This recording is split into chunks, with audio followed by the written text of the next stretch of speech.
যে এই মুহূর্তে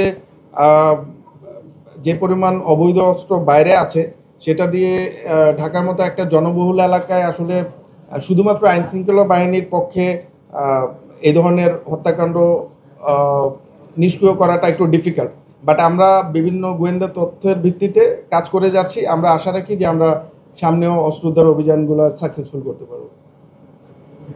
আপনারা আরেকটা বিষয় বলছেন যে ফরিস্টার কিছুদিন আগেও একটা হত্যাকাণ্ড হয়েছিল, সেই হত্যাকাণ্ড ফরিস্টার গ্রুপের কথা বারবার উঠে আসছিল। আপনারা চিহ্নিত ফরিস্টার গ্রুপ, তাহলে তাদেরকে নিয়ন্ত্রণ করছেন না কেন?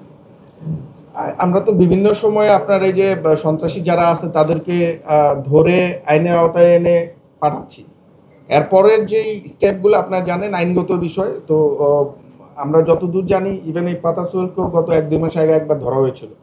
তো বাকিটা আসলে আইনের ব্যাপার।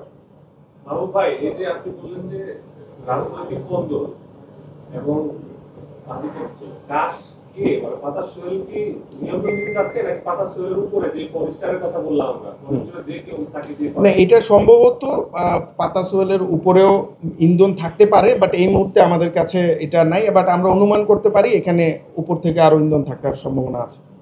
আর এই যে ভাড়া অর্থের লেনদেনের কথা বললেন, যারা শুটার তাদেরকে কে অর্থ দিয়েছে, কত টাকা দিয়েছে? তাদেরকে আমরা যে লিঙ্কটা পেয়েছি সে পর্যন্ত পাতা সোহেল তাদেরকে টাকা দিয়েছে এবং যে জনি গ্রেফতার হয়েছে তাকে 30,000 টাকা দেওয়া হয়েছে।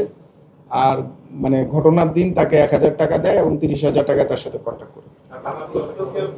বাকিদেরটা আসলে আমরা ওদেরকে গ্রেফতার করার পরে হয়তো মানে লেনদেনটা বিভিন্ন জনের সাথে বিভিন্ন রকম হতে পারে, তখন আমরা বলতে পারবো আর কি।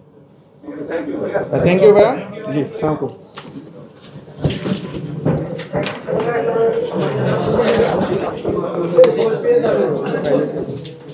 Thank you, bhai.